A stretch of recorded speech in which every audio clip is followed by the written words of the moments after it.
Well, greetings everyone. Thank you so much for joining us this afternoon. My name is Brandon Kyle. I am the Director of Alumni and Family Engagement here at Pitzer College.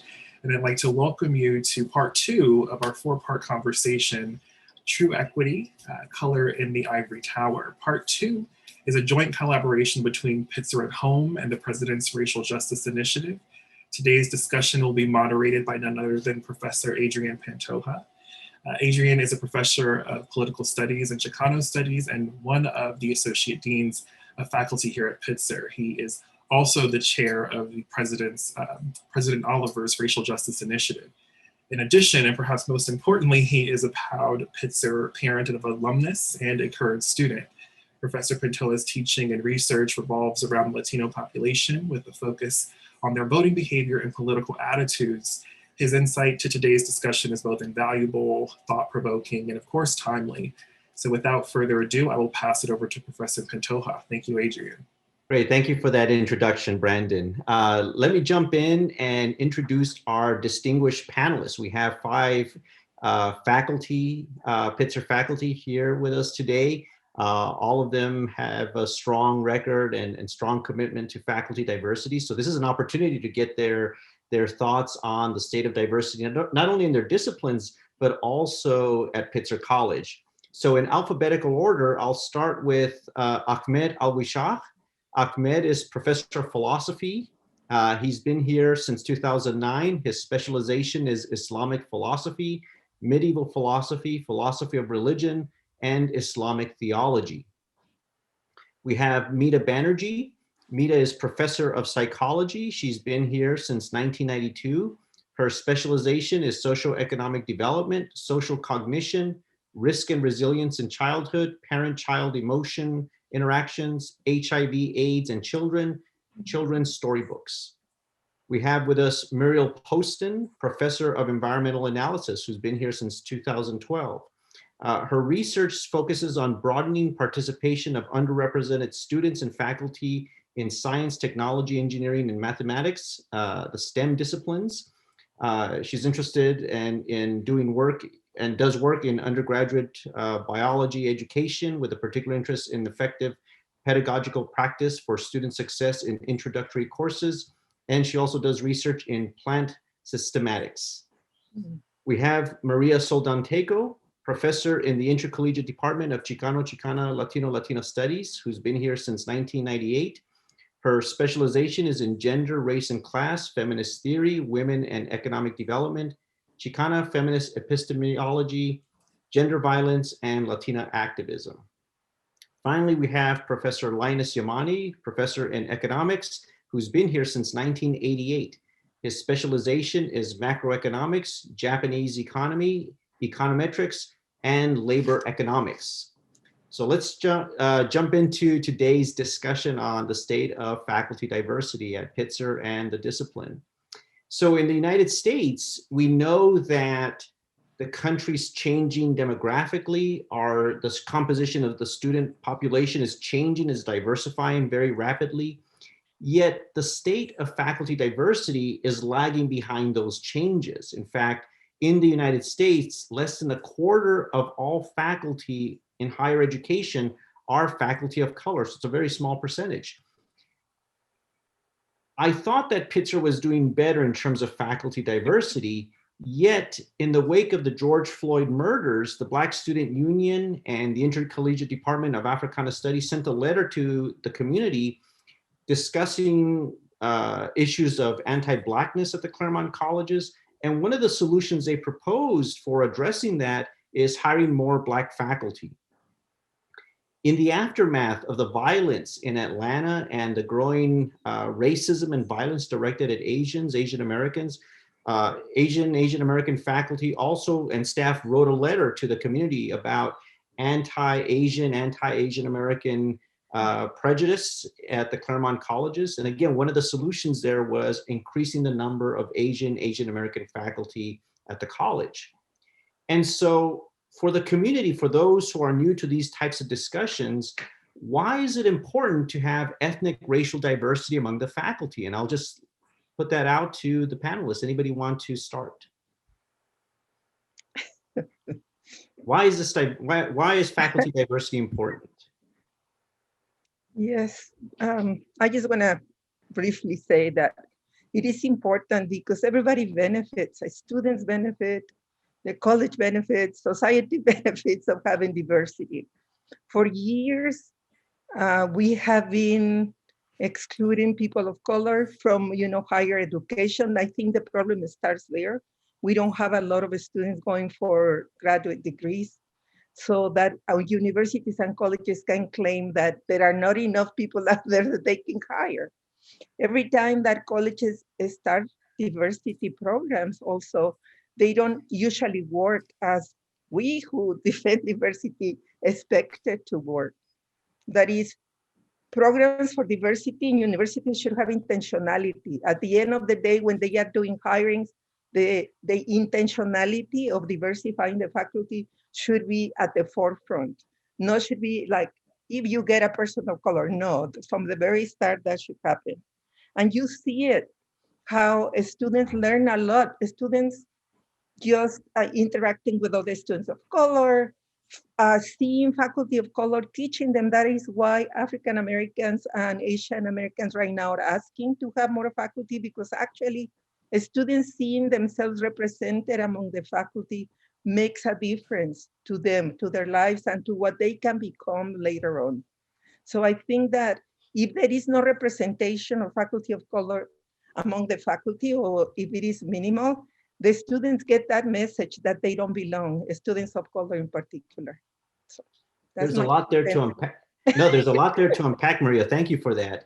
Others want to unpack some of those things, add to that discussion? Mita? If I could add to that, again, Professor Soldatenko, I think, really did a beautiful job, especially talking about the importance of representation and what that means to our students. But I guess I would just also say that the project of like decolonizing the curriculum, decolonizing the academy, offering a non-Western kind of lens in thinking about our disciplines, about the academy, about how we govern ourselves. I think that's really crucially important. And that's not going to happen without that sort of intentionality. And that's not going to happen without support and without creating a place and a space where people feel comfortable kind of pushing things forward.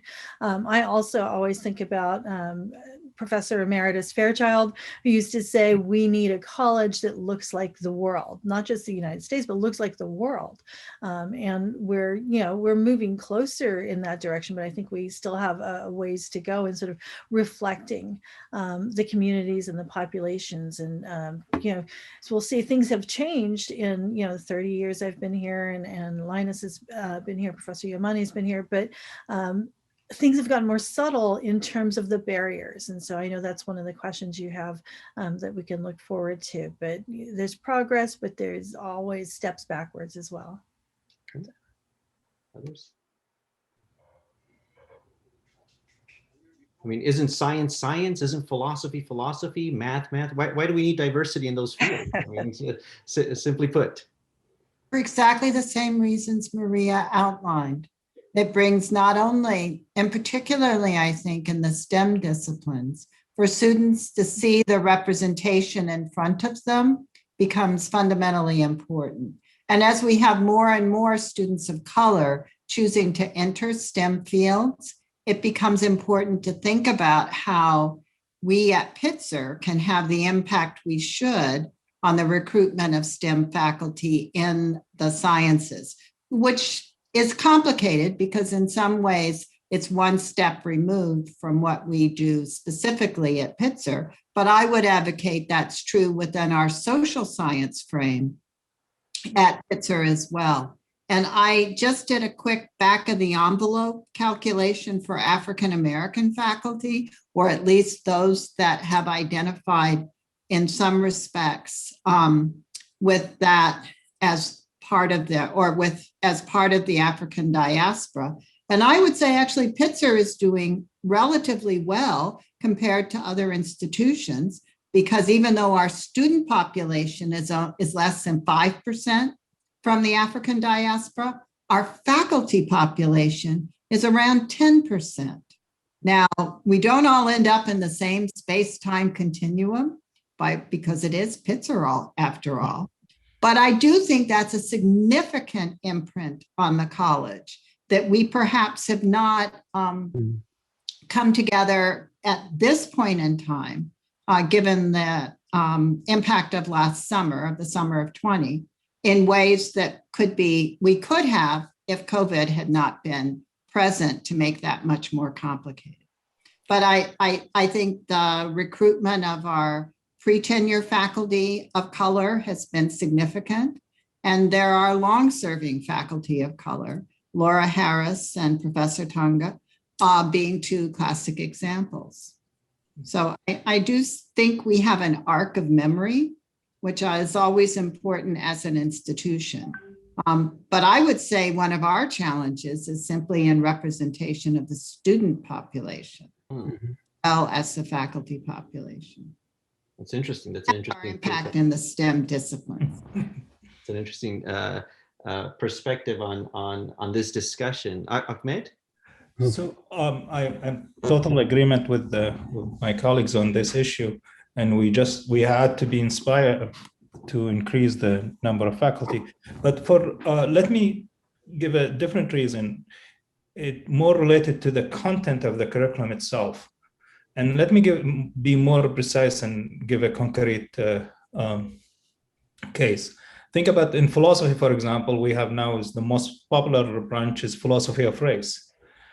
And we need people to basically, if we want to hire in the future, we really look to have a faculty of color to teach that course. And it's not just because the content and the quality they bring, it's the experience of a faculty of color is unique in so many ways. I mean, let's reflect on our experience teaching.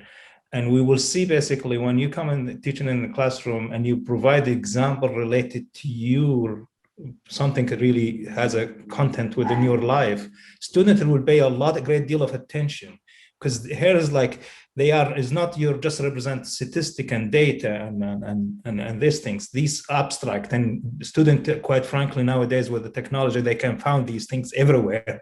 So we're just not, if we address the case of George Floyd today, it's like we can provide them with all the statistic about the police brutality and so on and so on. But when you bring the case live, like when you present it yourself from these things, in my experience is really and in different contexts, I see my students really, it's more gravitated toward that, and they want to inquire further information about these things.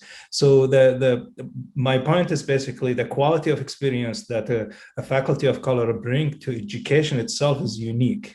So that's add to the creativity aspect of education, and it no longer is just people master or the content of the subject matter and bring it and present it to the student. You have a more dynamic classroom when you have a faculty of color presenting the cases related to her life or his life.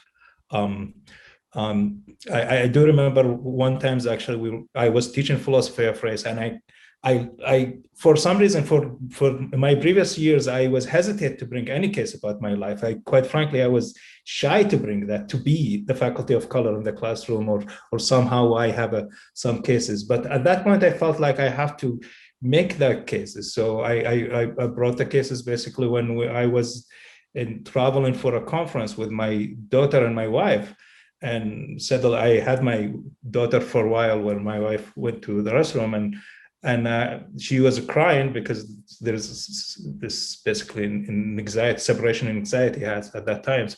And so there's two white people came and approached me, and they said, this is your daughter? Because she has the white skin. So this issue of color is immediately it's really, I mean, that's the cases when I start to bring in my student to the problem and the paradox of the race, in the complexity of it is coming from different fashion and different things. So again, I think by reflecting on our experience, we see the value of faculty of color, how important. Yeah, there's that symbolic representation, but also that substantive, the content is critical to that. Linus? Yes, I certainly agree with everything that everyone has said. I'll just add that, diversity is important for so many different reasons, But one is that it affects the kinds of questions, that the discipline asks. And so in my own work, I write papers on the labor market discrimination that Asian Americans face in the U.S. And to be honest, there are, I'm going to say, 3 or 4 economists in the entire country, right, that work on this issue, which is to say that most people don't care about Asian Americans. They don't care about the labor market discrimination that they face. Nevertheless, it's a real experience for, a large segment of the population. And if we want to come up with good policies for the diverse world that we live in, we need to understand the experiences of everybody in the society. And so if you don't have a diverse field, diverse college, you're not going to learn about what's really going on in the world around us. And that's certainly one reason why we need to have, more diversity, not only just the field of economics, but at Pitzer and everywhere. Let me jump, I'm going to jump to the third question that I have here, because I also want to open this up to questions from the audience. I bet quite a few people have some questions that would like to pose to you. What is the state of diversity in your disciplines? We each represent various disciplines, the humanities, the social sciences, interdisciplinary work, the STEMs, economics. Tell me about the state of the discipline, the state of diversity in your discipline. How diverse are these disciplines in the consortium? And how diverse is your field group? Well, could I say something? Because I teach in ethnic studies. We are totally integrated. We are the model for the university, I think, right? Because in Chicana studies, Latino studies, of course, because it is important to talk about the experience of the particular group. We have to, and we want to have students exposed to our culture and history, and to be represented at all levels, how we think, what we see, what we have lived, our lived experiences, our philosophy of life, all that comes into play. So it's easy to say we are diversified. We have problems if we start having white faculty members in ethnic studies, we would lose what we are all about, right? The university is majority white, dominated, and male as well. So we already see the statistics and who predominates in universities and colleges and who has the power. It's not us, it's not people of color, it's not women. This, I didn't mention, when I was hired at Pitzer, I came with both for women's studies and ethnic studies. They hired me to do both things, which shows you the lack of respect of the institution to gender feminist studies. After I went and divorced and went to ethnic studies only, they didn't hire anybody. It's always a charity of the faculty in the college that comes up to make up for the lacking of respect, understanding of what gender feminist studies is as an institution. When it comes to diversity, women also come into play, especially if I want to teach feminism of color and intersectionality.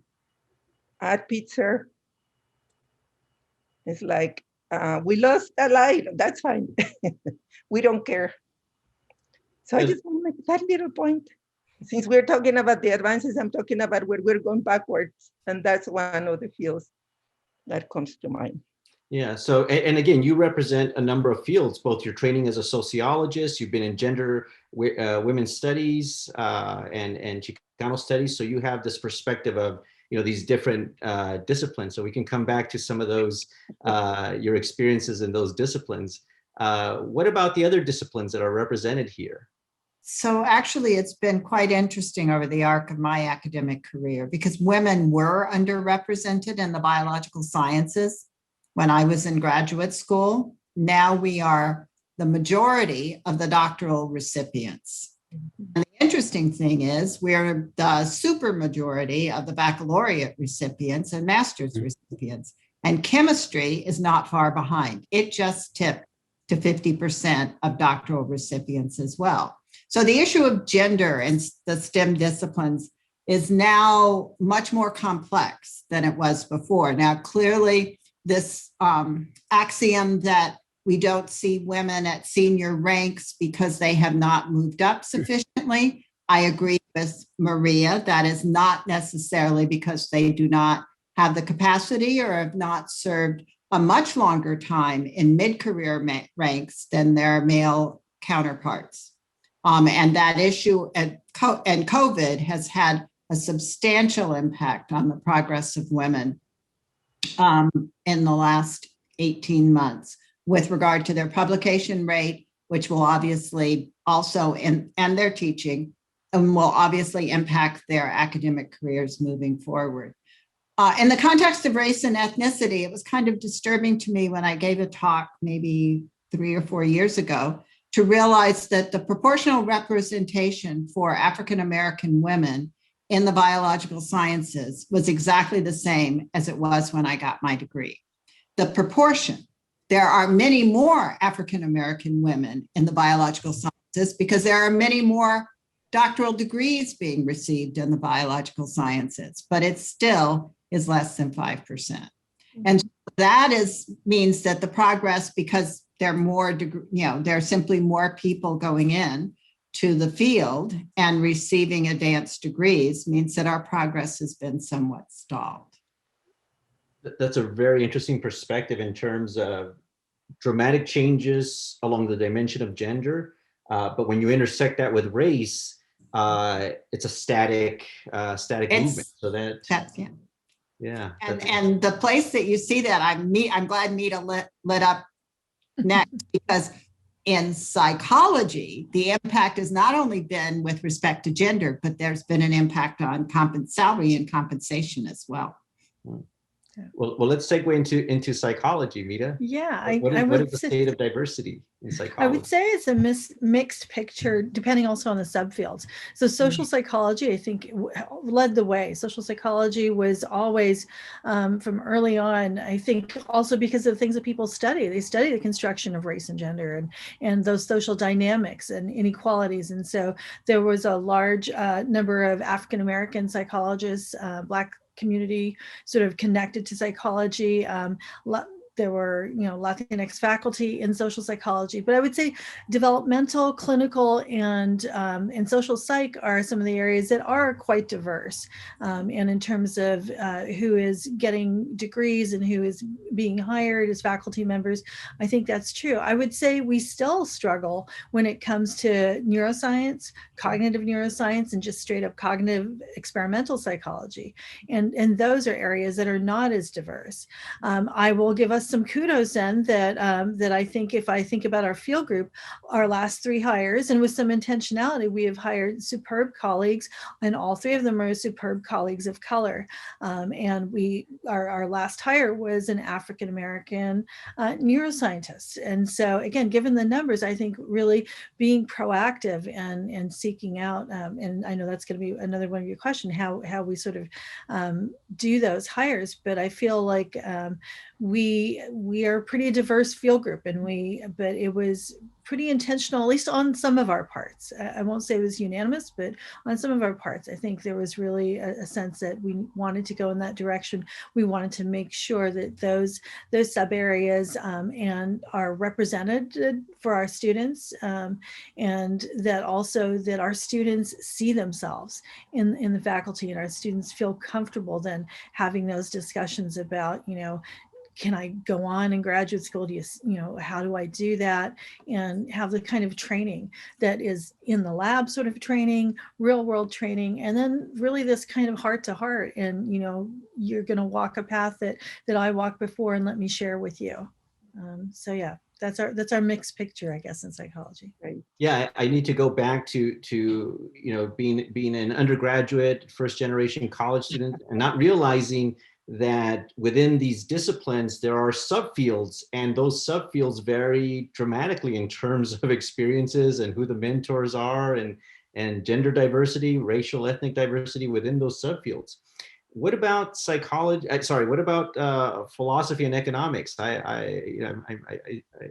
I'm curious to hear where those disciplines are in terms of diversity. I mean, I don't think economics looks good at all, and I don't think it's changed much over time.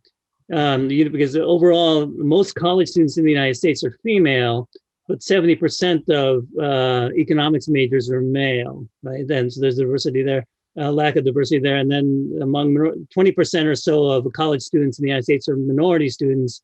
Only about 11 or 12% of econ majors are minority students in the United States. Asian, both male and female, are overrepresented given their numbers, and white males are overrepresented, but every other group is underrepresented in the field of economics. So white females, certainly Latinos, Blacks, Native Americans are all well underrepresented.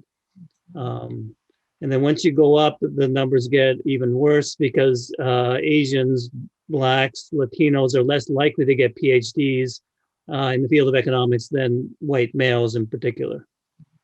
What about in the consortium? Mita alluded to in psychology, the field group, but also in the consortium, psychology has done a better job to some degree. What about economics at Pitzer and the consortium? Well, at Pitzer, we don't have any white males in our field group and haven't had any for a while. But overall, I think there must be about 50 economists, I think, in Claremont. And I would guess the vast majority are white males. So if you want to, there are plenty of white males around.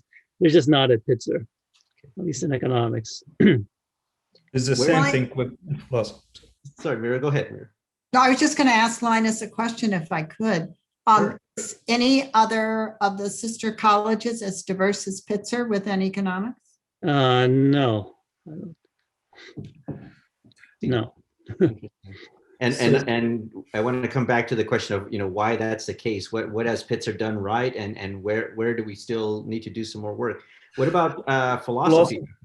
The state of diversity in philosophy is not good too. The majority of the faculty are white within the 5C. Basically, we're in Pitzer. Basically, we're just 2 faculty, so it is really small disciplines.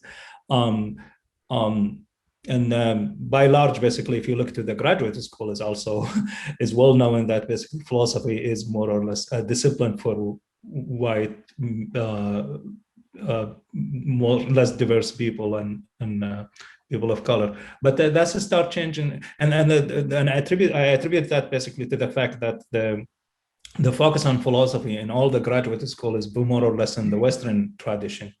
Western philosophy, that's number one, and also focus on the Anglo-Saxon tradition. It's more specific, so it's very close, and probably one of the least discipline that has interdisciplinarity within it, unlike psychology and sociology and other discipline where you intend to break out from your discipline. So the focus on Western tradition, and we'll focus on the Anglo-Saxon tradition, and even not on the continental tradition, which most likely, if you open it to the continental philosophy, you will get faculty of color or people interesting in this regard. So there is I believe the attraction is not there for people of color to basically came to philosophy and do something really they are passionate about, and there is some crisis in their community and this thing. But it start changing, and basically, as I mentioned, basically the philosophy of race now is a really important topic in the field. So we've seen that. And if I may, just quickly to bridge between the previous question and the recent one. So if we want to increase the diversity of faculty of color in our listings, so this is really cycle. I mean, you need to basically, how you do that, and you need to, like what Maria said, basically you need to inspire a student. Well, in order to inspire a student, you have to hire faculty.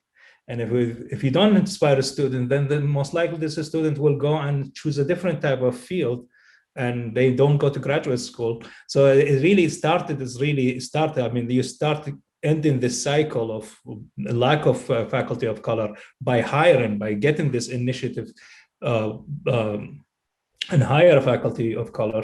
And that will inspire a student to go to graduate school to be like this professor that taught them and inspire them in some regard, so they can go to the graduate school. So we kind of break kind of this cycle, the empty cycle, by doing that. Yeah. So the role models are pivotal, and maybe that the philosophy of race is going to provide a crack in the wall or the ceiling, and that could, you know, start bringing in more philosophers into. That's the hope, and that's really the hope is to bring in more. And we recently, basically, we hired one at faculty in Claremont, in CMC, a new faculty. So faculty who's basically faculty of color to teach philosophy of race. So that's really a good progress. But within the 5C, again, the largest is more white man and white male, basically. So interesting. Let's talk about the barriers. All of you are veterans. You've been here a long time, and you've been looking at this puzzle for a long time. If somebody wants to diversify the field, wants to bring more faculty of color to Pitzer College, what do you see as the biggest barrier to accomplishing that? Well, I don't belong to sociology or other departments, but I have been in diversity committee where I get a chance to see what candidates they bring to interview. And part of the diversity committee's job when I have been there is to see that the pool of candidates that they bring is diverse. And it is a big battle with most of the faculty I have worked with in the past to get them to see that they need to have a diverse faculty. To them, diverse means that, you know, they are all white and they come from Ivy Leagues. Most of my experience has been fighting for more inclusivity and actually pay attention to those who didn't have the chance to go to Harvard or to go to the best colleges, as the way in which, you know, academia has constructed this hierarchy. And to also understand that people of color come with a particular lived experience and a particular training that is combined and that makes them much more interesting. But people don't get it. I mean, people totally dismiss that there is white privilege or white hierarchy in academia. They play the card that we are neutral and objective. We're just looking at who's qualified and who's not. And I think it's beyond that because they already are biased against people of color. And that is why for all the time that I have been there in the diversity committee over the years, maybe I saw one Black candidate, maybe I saw two Latinos because the line called for Latinos. And yes, yet in their search of Latinos who would come with that specialty, it was very skewed. It was like they couldn't see beyond because they don't recognize us as part of academia, as people of color. I think there is this they claim to be neutral, objective, and colorblind because everybody has equal opportunity. No. It is very different and it is problematic. To me, I was very frustrated over the years. I had fights with a lot of people because I tried to diversify the faculty against their will. So, yeah, So that part of my experience has been very good, making people upset. Yeah, no, but the biggest barrier you're noting are your own colleagues. You know, folks here who for whatever reasons have blinders on or practicing what I'm blanking on his name, the sociologist called colorblind racism, and you know, there is this bias at the Claremont colleges toward the Ivy Leagues. Well, if you come from an Ivy League, well, you're better somehow, and therefore that's who we want to bring in. And yet, many faculty of color are at, you know, premier universities, University of Michigan, UCLA's, and somehow those can get overlooked under the guise of merit. Other barriers. What have been the experience? I want to add to that and maybe go into our history and remind us. We suspended our affirmative action program, right? And we did that because there were too many people like me. There were too many Asian Americans, according to some of our colleagues. And I will say, you know, not to get into the history too much, but it was sort of across the street that the alarm was sounded at Keck that, you know, the Pitzer has already kind of met and exceeded its affirmative action sort of expectations, and that now we're, that what we were doing was illegal.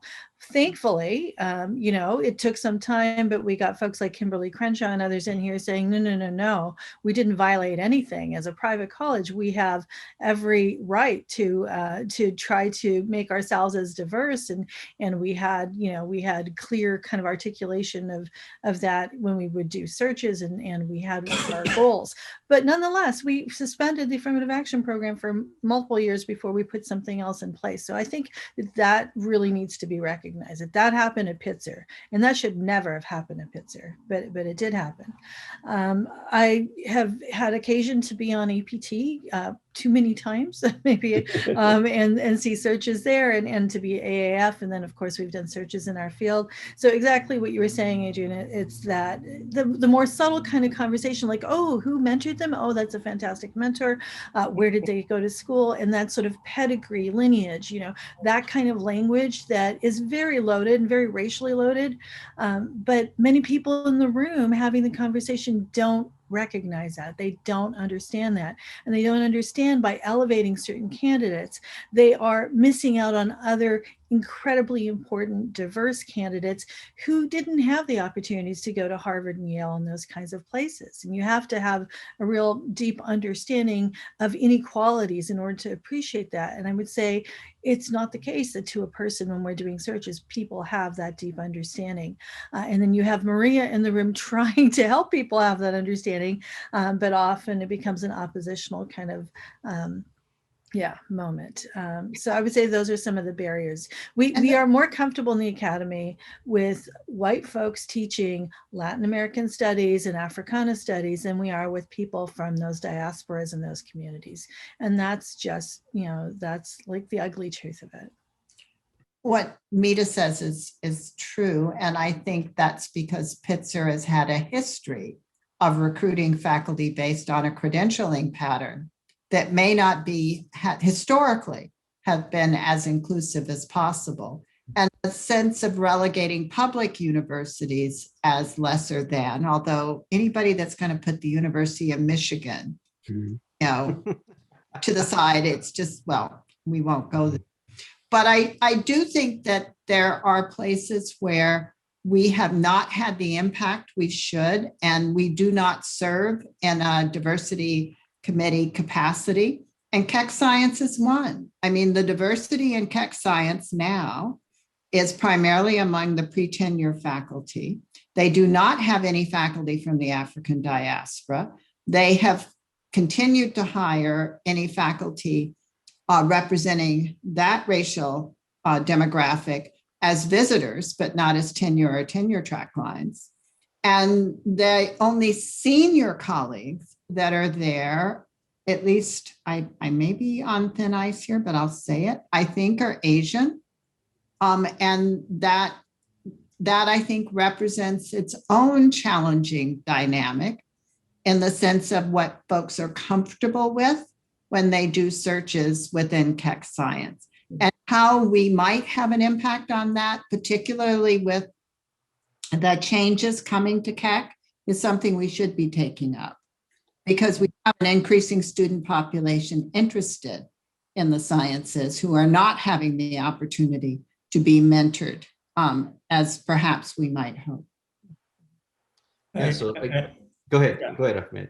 And I think one way to do to increase that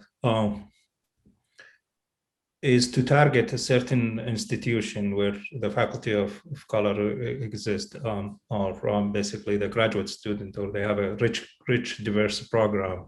So that would be a good way to recruit more faculty to Pitzer.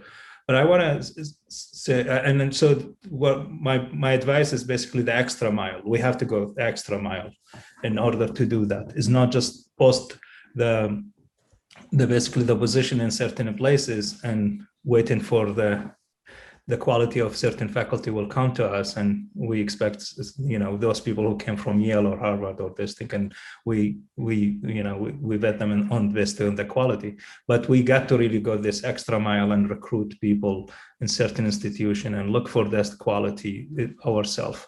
But I want to remind ourselves to say, like, during the interview, the likelihood of the faculty of color or the person of color less prepared than the white person. And that's really kind of like most of the cases, less prepared for the interview. And it has to do with the graduate school because they don't really invest a great deal on the graduate student to prepare them for the interview. And I see many cases of that. And it's really terrible thing to do in graduate school. They don't have that investment on the graduate student basically to prepare them for the interview. And this is the crucial things. So you will see basically most of this, they have the hesitation. They have also, being a faculty of color, you have a lot of psychological anxiety in the sense of facing these certain things. But in terms of the preparation, I think graduate school should do more work and more to prepare the student of color to go and face these type of interview. I saw last year, for example, at Pomona, faculty of colors was brilliant, is excellent in every single things, but there's a certain thing that they have not really prepared that person for the interview for the certain things, and that's really, we had to work on that, and we have to keep it in our mind basically what they in their graduate school they were not prepared well. So we take that in our consideration instead of just looking for, oh, this person responded perfectly for this question, or this person has a clear idea about these things. Because quite frankly, and sometimes the interview is just a game. It's just you master it in so many ways, you respond the right thing, you get that correct things, but at the end of the day, that's really not show the quality of the person itself. So there is something we need to remind ourselves of it, yeah. In terms of, the intentionality and or going the extra mile and understanding, broader understandings of qualifications and while there might not be as much bias in terms of the graduate pedigree, I do see it in terms of undergrads. That is, if you're going to teach at the Claremont colleges, if you came from a liberal arts college, you get these extra points. And we know liberal arts colleges are probably some of the least diverse colleges in the country. So you get that cycle of people hiring people that look like them. Linus, what are your thoughts in terms of some of the biggest barriers that you've seen? So, Pitzer College used to be a member of the Consortium for Faculty Diversity. It used to be called the Consortium for a Stronger Minority Presence in Liberal Arts Colleges or something. They changed the name. But I thought it was really good when we were a member of it, and for some reason we're not a member anymore.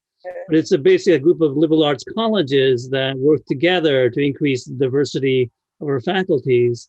A lot of minority students don't know about liberal arts colleges. I mean, a lot of people in general don't know about liberal arts colleges, and they did a good job of getting the word out and saying that this is a good career working in small liberal arts colleges. And so I'd really push for having Pitzer become a member again, and using that to help bring faculty of color to Pitzer. The last faculty member who came from the consortium was African American and was in environmental analysis. Interesting. So there are resources out there that folks may not be aware of, and those need to be brought to the forefront. And this discussion is helping to do that. I also appreciate some of the not so pretty history at Pitzer College, the suspension of our affirmative action policy, the lack of diversity in some of the areas in STEM that has not done a good job in terms of faculty diversity. And I will say that some of the most heated debates I've had at this college, you might even say shouting exchanges that I had were over issues of faculty diversity. So it's not everyone's on board, and we're all very supportive of diversifying the college. You do have these challenges. Well, let me go with one final question, then I want to open it up to the audience. And the final question I have is, what should we be doing differently at Pitzer College? Linus already mentioned one of these programs, but what else should we be doing in terms of continuing this path forward? Well, I thought Mita hit it earlier on, was the intentionality of the recruitment. Because if you craft the ad, if you do the outreach to the graduate programs, and if you pay attention at professional meetings to folks that are students, graduate students, postdocs that are coming along and connect with them, it helps to give you a much greater pool of potential candidates when you are able to recruit. And I think those are the kinds of practices that institutions that have been very successful, well, somewhat successful in diversifying their faculty have been able to leverage in significant ways. And so, you know, I think that those are practices that are well known to many institutions, but ones that we might not practice as intentionally as I think psychology has in the recruitment of their last 3 faculty members. And also we need, following to what Mita and everybody else has said, and Muriel, that we need an active administration of this college to do the work. You know, when I had the fights in APT about diversity and who came in the pool and who was omitted, who was excluded from it, there was no support. Like I expected, you know, the dean and others to step in and speak up too. And no, it was like, it was accepted. We're not doing the job. We don't care. We are here in this APT deciding who's coming. When I'm bringing a case that, no, you're missing out the void, you're missing it out in terms of diversity, right? So leaving it to field groups is already messed up, because we know within field groups, they resist to have a diverse field group. And you can see the landscape. Look around and who is missing, who is all white or has one token, and they don't want anybody else because they feel they have done their job. So I think it comes from above. It started with the president, that the rest of the administration, and says, these are the rules we're following. But if we just come to IPT by the time they are making the decision on who they are hiring and say, we did everything you told us and we didn't find anybody, you know, that we like, but this person that really doesn't meet the criteria of bringing minority faculty members, right? And look in terms of the numbers and also the geographic location. We are in California. We should have more Latinos in California, right? And when they had affirmative action back in the day, you would look at the demographic impact. Who's there? Who's there? When we talk about race, and right now it is very important that Black Lives Matter and it's becoming very salient, but usually in colleges, when they think about race, they only think about Black. They don't think about Asians or Latinos or American Indians.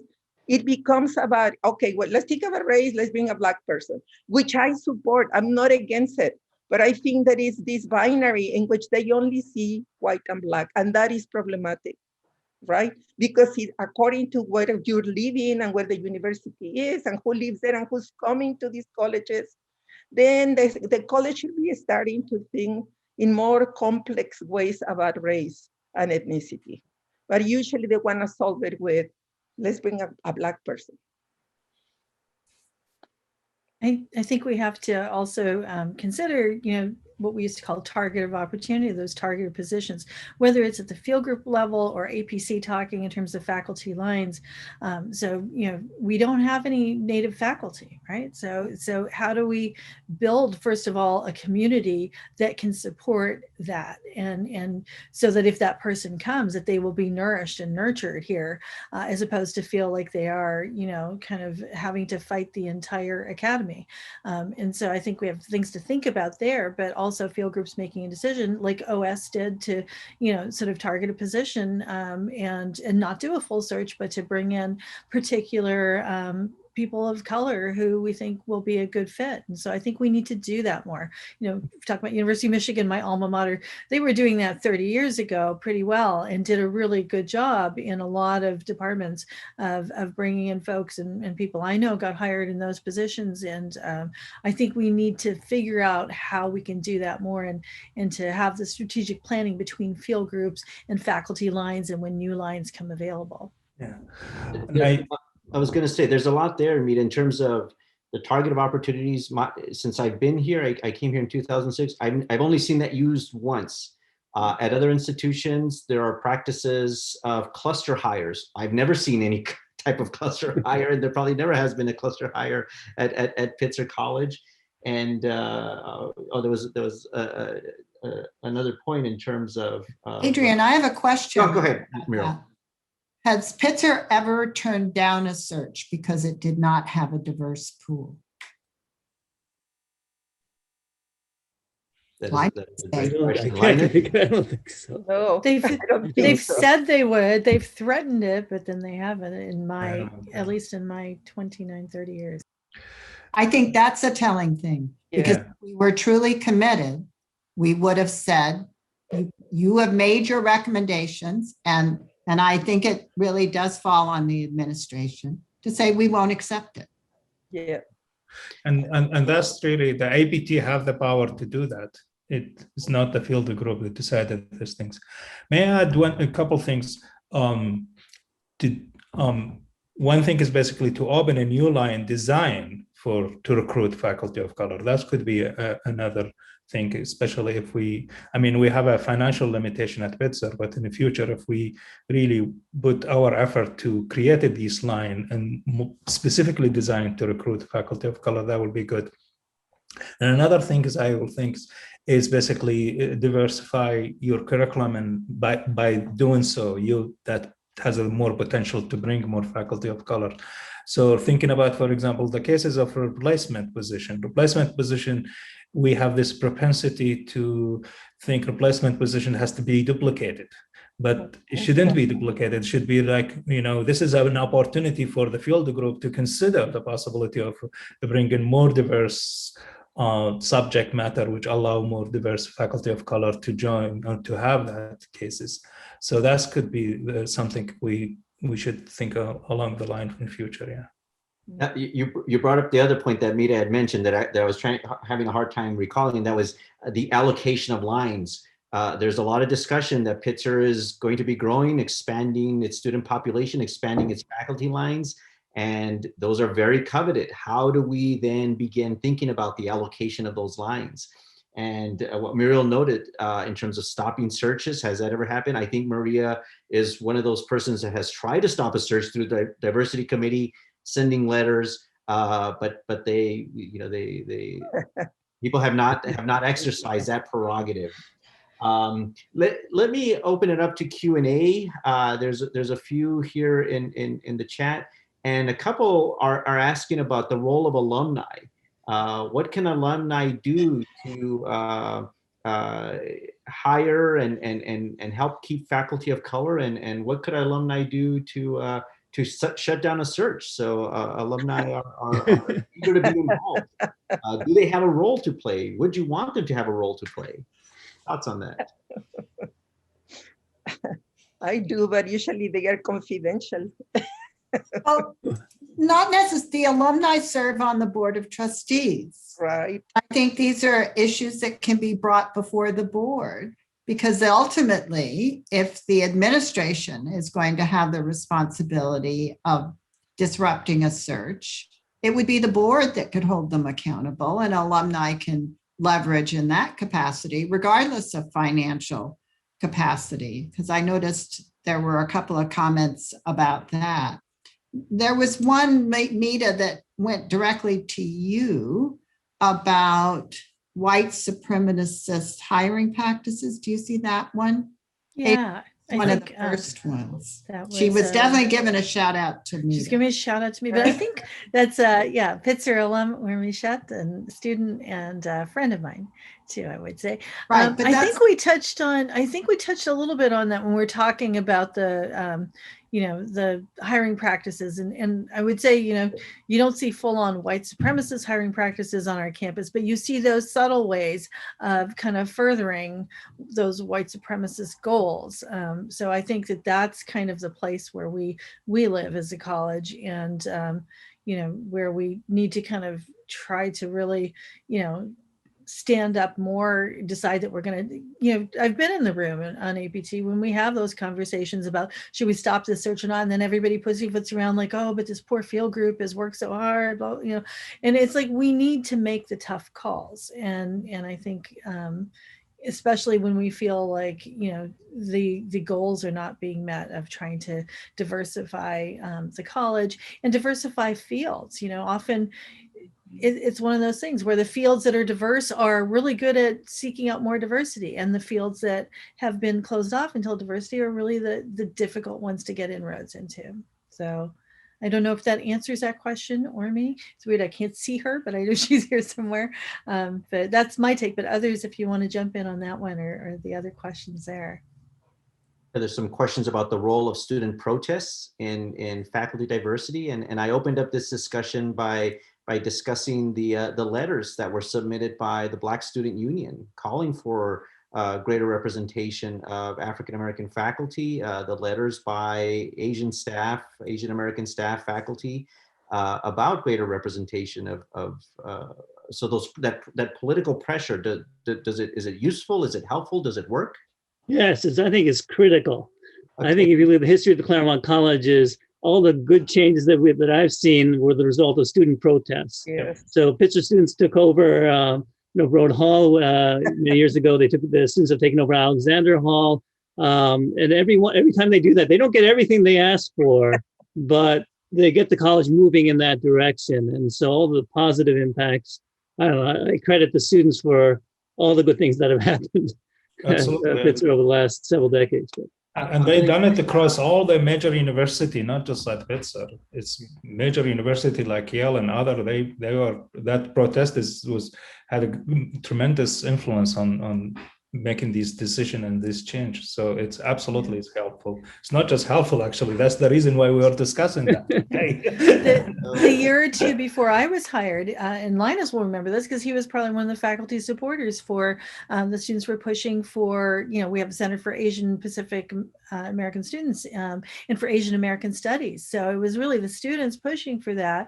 And so I was lucky to come into a situation where there were many students who were like, you know, welcome. We've been fighting for, you know, more Asian American faculty and for more kind of focus on Asian American studies. And so that would, even in more recent years, I guess 30 years ago is not recent, right? But I would say that our students continue to push the envelope in that way. And the question about alums, I think we need to kind of, when we're posting searches, to share that more broadly with alums early on, maybe even when we're framing those applications or those postings, because they have come through grad school more recently. They know, they have networks. And so I think alums can be really helpful in pointing us to, well, here are some places and here are some names of people who can really connect you with diverse candidates. So I think we underuse our alum sort of resources there. That's a great way to end this discussion, and I'd love to go on, but mobilize the power of our students, the power of the alumni, get involved, stay engaged, hold us accountable. Yes. Hold the college accountable, hold the faculty, hold all of us accountable to what is happening at Pitzer College. So with that, I'd like to thank all of the panelists for this wonderful discussion, and I look forward to continuing these discussions and ultimately implementing policies and strategies for continuing this work. So thank you, everyone, and have a wonderful evening. Goodbye. Thank you. Thank you. Thank you.